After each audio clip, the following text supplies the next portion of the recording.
Good morning, everyone.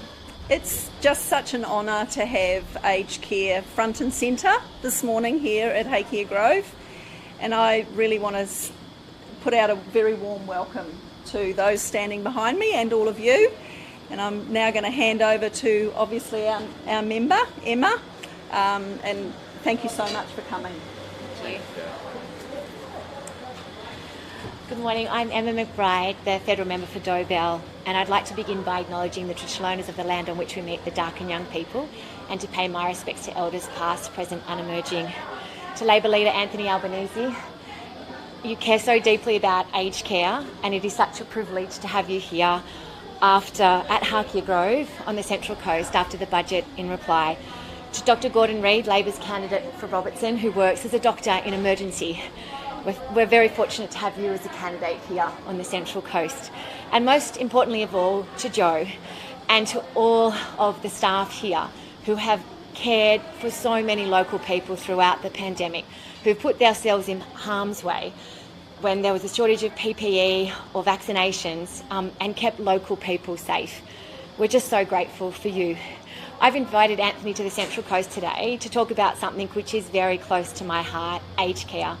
Many of you know I lost my dad to younger onset Alzheimer's dementia, and for me this is deeply personal, and it is deeply personal to so many people and families. On the Central Coast, 1 in 5 people are aged over 65, and many local people work within aged care. It means so much to us. Aged care touches each and every family. It matters and it must change. Thank you so much, Anthony. Well, thank you very much, Emma, and to Dr Gordon Reid. It's great to be back on the coast. And to Joe, thank you not just for your welcome here this morning, but thank you for what you've done, particularly during the pandemic. Joe lived on a caravan, in a caravan on site here during the pandemic, just so she could look after people here at Hakea. An extraordinary story, just one of the extraordinary stories of Australians during the pandemic. The heroes of the pandemic, our aged care workers, our childcare workers, our cleaners, those people who kept the economy going, but particularly those people in the care economy, those workers who helped aged care people, residents, get through what was a very difficult time. And this morning I've met some very happy aged care residents here who talked about the only complaint they had was getting too much food. But the truth is that in so many aged care facilities around the country, they're struggling. The residents are struggling. We have an aged care crisis. We had an interim Royal Commission which was summed up with one word in the title of the report, and that title was neglect. What we have is a circumstance whereby too many aged care workers are leaving the industry. What we have is too many Australians who deserve respect and dignity in their later years being in a circumstance whereby the Royal Commission found that over 50% of aged care residents weren't getting the nutrition that they need. They're literally starving. We've heard too many stories through the Royal Commission about maggots in wounds, about the dire circumstances that people have found themselves in. Someone has fallen on a floor and there's no one there to pick them up. People who are living in circumstances of lying in their own faeces because there's no staff, not enough, to actually look after them at that time. People wearing the same clothes, not getting proper showers, not being able to live with the dignity that we expect. Well, a Labor government I lead will put the humanity back into aged care. We announced as our centrepiece of the budget reply on Thursday our 5-point plan. Now, this 5-point plan arose out of the Royal Commission.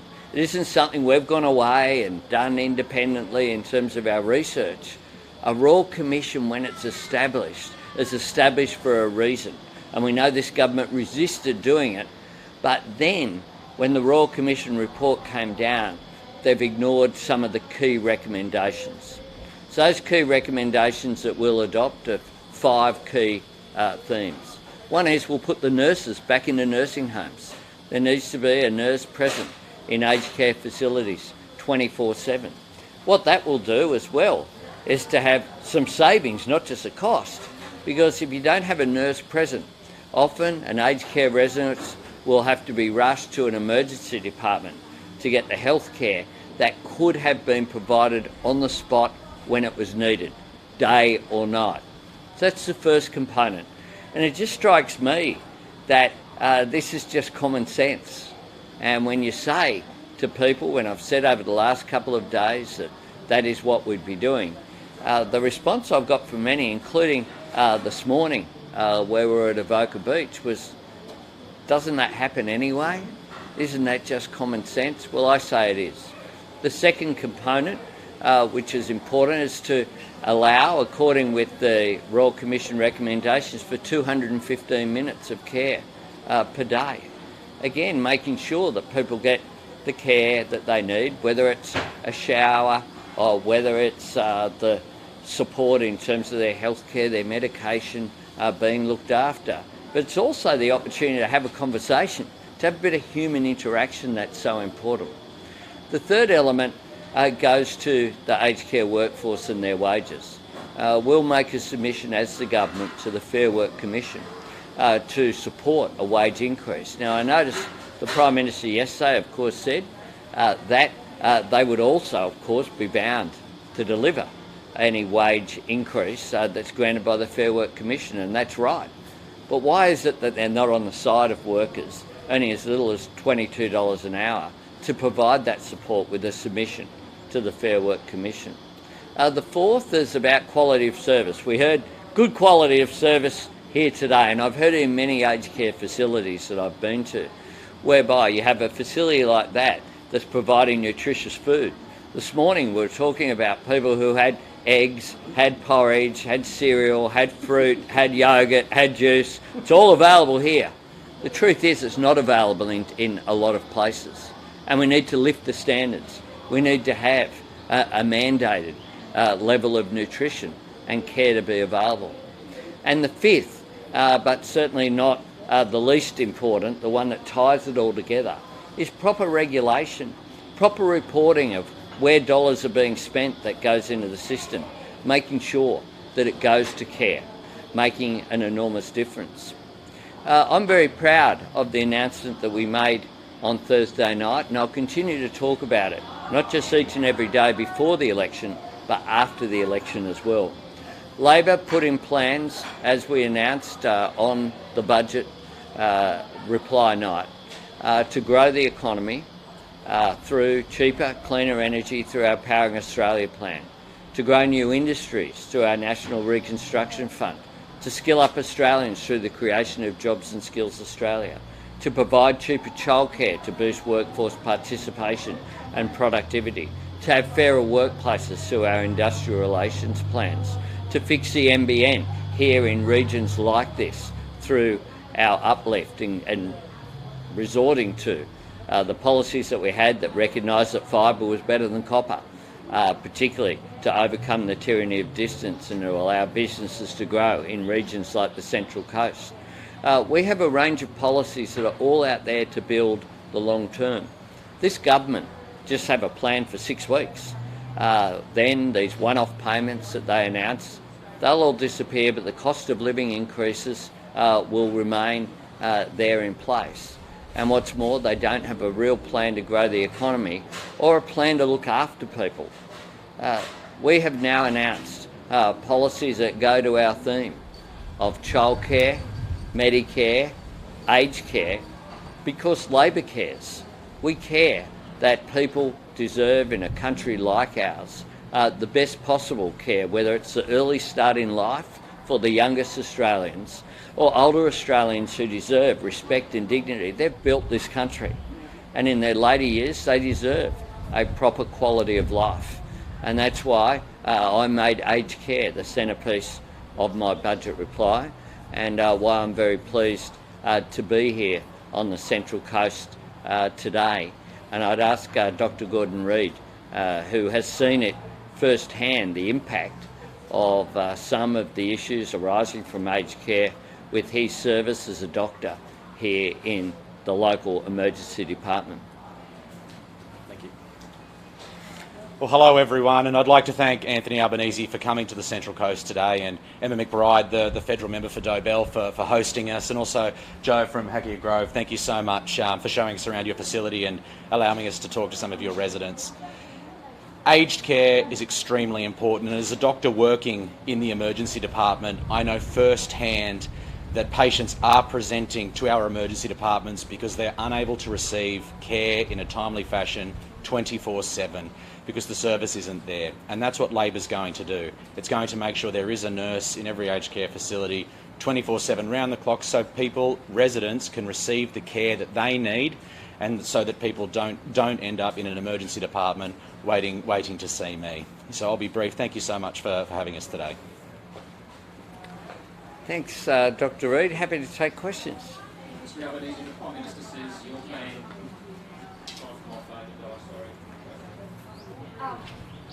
So you're saying you're going to get more nurses back into nursing homes. We're seeing shortages right across the board of more nurses. How are you going to attract enough of them into this industry? Well, for a start, people will be more attracted rather than what is going on with people leaving the industry if they're aware there's a plan to deal with the aged care crisis, if the recommendations from the Royal Commission are taken seriously by government, and we'll do that. We've already announced 20,000 additional university places in areas of skills shortage. One of the key areas of skills shortages is in nursing, and we need to make it more attractive, and that is what Labor will do. The Prime Minister says you plan to require registered nurses 24/7. Risks aged care providers to close because they won't be able to find nurses. Can you guarantee that? He must have been shocked by the Royal Commission that he himself says he's proud of commissioning, mustn't he? This is a recommendation of the Royal Commission. This isn't something that was come out spontaneously. This is something that was considered all of the evidence by the Royal Commissioners, who reported not just with a significant interim Royal Commission report, but then a final report as well, developed over years. So this Prime Minister is always looking for an excuse not to act. Well, if I'm Prime Minister, I'll take responsibility. I'll show leadership. I'll listen to the experts, including the Royal Commissioners, into aged care. And it just stuns me that no matter what the issue, whether it's dealing with floods, dealing with bushfires, ordering enough vaccines, this Prime Minister, with every issue that's raised, is never about solutions, never about anything other than blaming someone else and never accepting responsibility. The Prime Minister and the federal government run and regulate. They're the regulators of aged care. It's a federal program. It's funded federally. It has within it the capacity of the federal government to regulate the system. And it's about time this Prime Minister took responsibility for something. What modelling's being done on the wages increase? Well, the Royal Commission has done the modelling. The Royal Commission have said that in order to retain as well as attract members of the workforce, there needed to be a wage increase. And I'll tell you the other thing that's happened is go talk to anyone who works in the aged care sector. I've talked to aged care workers right around the country, and talked to some today again, and thank them for the work that they do. And they do magnificent work under incredible pressure. But it's physically demanding work. It's emotionally traumatic work sometimes. Watching people who they care for, who they grow to love, who they have a relationship with, and many of them pass over a period of time. People in aged care, by definition, are in their later years. And it's a really tough job. And to pay people $22 an hour clearly is not enough to keep people in the system and to attract them. Trade now. Sure. The government is signing a free trade deal with India. We're almost in the caretaker mode. Have you been briefed about this? This government are not really good at expressing the normal courtesies that occur. The Prime Minister didn't bother to ring me, for example, about President Zelensky's address before the Parliament. And that's a matter for him. But of course, I would change the way that courtesy was offered in the Parliament, I've got to say. But in terms of the India Free Trade Agreement, we welcome it. Peter Varghese did a significant report some years ago now that largely is laid on the shelf. India is an important nation. It will grow to the third largest economy in the world in coming years. I myself have a long relationship with India going back to more than 30 years ago. I backpacked around India for 6 weeks. I got to know the Indian people. I got to see them firsthand. A great way to explore a country is to jump on a public bus and a train, and even to hitch a ride we did between a couple of places there. But India, where I visited and led a parliamentary delegation to in 2018, the Indian economy has grown enormously. It's a very sophisticated economy. They are world leaders in information technology. They're world leaders in so many areas, in manufacturing, in pharmaceuticals, in information technology and others. And we can engage strongly and have great benefit by deepening the relationship between Australia and India. I welcome a deepening of that relationship, and it's something that would be very much a focus of a government that I lead. India has been quite neutral on Russia's invasion of Ukraine. Since now's the right time to engage with them? I think it's always the right time to deepen our relationship with India and other countries in our region. I think it is very important that we do that. It's been spoken about for some time. Dr. Varghese's report is a seminal report about that. We already have strong people-to-people relations as well through the diaspora here in Australia. One of the things I did on a visit to India in New Delhi is to launch the Australian-Indian Alumni Association. So many of the professionals in India received their training here at universities and TAFE colleges here in Australia. Those people-to-people links, whether it be people who've come and studied here, Australians going to study and engage in India, or the heritage of what is a growing diaspora here in Australia is important. It puts us in a strong position going forward. I think one of the great advantages that we have in this country is our multiculturalism, and the fact that we're located so close to the fastest growing region of the world in human history to our north presents us with real opportunities going forward. Which countries would you be looking to use trade deals with if you do become Prime Minister? I'd be looking particularly to engage with countries in our region. I think that there are enormous opportunities for us, for example, to become a renewable energy superpower for the world with projects that occur, like the Sun Cable project. Will be helping to power Singapore. What we need to do is to make sure as well that we manufacture more things here, that we value add here as well. And that's part of my Future Made in Australia, is about increasing domestic consumption of Australian manufactured goods. But it's also about identifying the comparative advantages Australia have and where there are export opportunities for those goods. There are reports today that the Prime Minister spread rumours about his opponent for the seat of court before his pre-selection. According to a stat deck, the PM said a person of Lebanese background would damage the party's chances in the Shire. He told his opponent was rumoured to be a Muslim despite being a Catholic. What are your views? Well, these reports join other reports from within the Prime Minister's own party. You have, whether it's the former Prime Minister Malcolm Turnbull, his current Deputy Prime Minister Barnaby Joyce, the comments that have been made by Gladys Berejiklian, the former Premier of New South Wales, the comments this week of Connie Fierravanti Wells, but also crossbenchers like Pauline Hanson and Jackie Lambie, who've dealt with this Prime Minister. There is a theme comes through about the Prime Minister's character, and I'll leave other people can look at those comments and make their own judgments. I'm not a member and wasn't involved in the Cook Liberal Party pre-selection, I do know this, that the Prime Minister only received 8 votes out of all the votes that were cast in that pre-selection ballot. When people had a look at where he was at, they judged that other candidates would be better to represent their local community than Scott Morrison.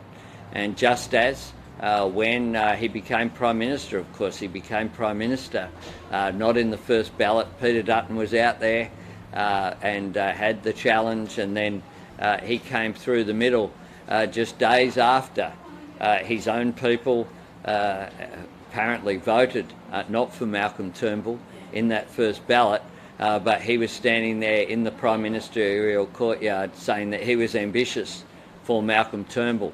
No wonder there's bad relationships with wherever Scott Morrison has been. He doesn't have lasting friendships and lasting loyalties. Scott Morrison says he's candidating in Parramatta as a contrast to your captain's pick. What's your reaction? He must be beside himself about the candidate in Dobell.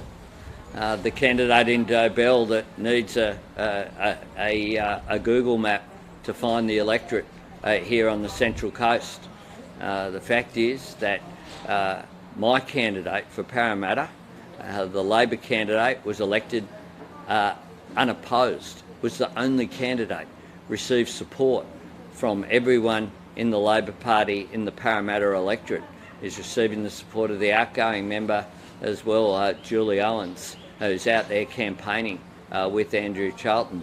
Andrew Charlton was born in northwest Sydney. His dad worked at the Ream facility there at Ermington in the electorate. He's someone who will make an outstanding contribution as the member for Parramatta. And this Prime Minister hasn't got candidates in every seat. He's in court. And what's more, he's using taxpayer funds for the Solicitor General to appear in the High Court of Australia to make representations in what is an internal Liberal Party faction fight. The Liberal Party in New South Wales have been left a mess by the interventions of Scott Morrison and Alex Hawke, who are determined to impose their own candidates, including taking a bloke from the North Shore of Sydney, trying to put them into the electorate of Hughes. I know that candidate because he ran for Grainler a few elections ago as the Liberal Party candidate. But I've got candidates in electorates around the country. I'm proud of all of mine. Scott Morrison is a Prime Minister in a government who can't even deliver candidates in every seat. And in this seat of Dobell, he has a very controversial choice that's been rejected by many of the locals. Unlike Emma McBride here, when you think of the Central Coast, you think of McBride. And I have known Emma since she was a very young person because I know and respected her dad Grant, who did so much for this region. And our candidate for Robertson here today is a product of Umina Public School and Central Coast Grammar, has gone from Umina Public School to become a doctor working in emergency departments here at Wyong. I'm really proud of the candidates that I have right around the country. Just a final question for ABC North Coast on the flood situation. New South Wales Government is told flood evacuation staying in emergency accommodation. They'll have to move to accommodation in Queensland over the school holidays because holiday makes have already made bookings in advance. Do you believe the government could be doing more on that now? Well, clearly the government could have been doing more throughout this flood crisis. We waited 9 days for the national emergency to be declared, and then it was only declared in New South Wales, not Queensland, because the Queensland government believed it was just far, far too late. We saw the absurdity of a government that had legislation carried through the Parliament with Labor's support to allow for emergency declarations, saying that the delay was because of consultations, when we know that's just complete nonsense. Complete nonsense. The legislation doesn't even require any consultation. It is the Prime Minister's responsibility, and he's alone. And in Senate estimates this week, we heard evidence which made it clear it was a matter for the judgment of the Prime Minister when that emergency was declared.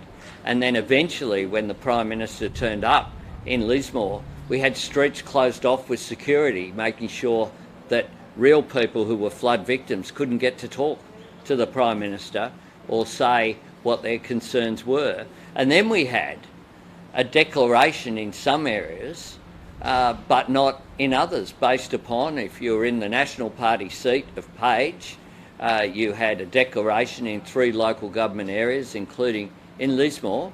But if you're in Ballina or in Murwillumbah or in Byron, you didn't get those declarations, let alone in Queensland. So you have differential payments depending upon where you live. This Prime Minister is always far too little and way too late. It's something that characterises this government, and they need to do much better than people who've lost their homes being put in emergency accommodation, being told, no, you've got to move again.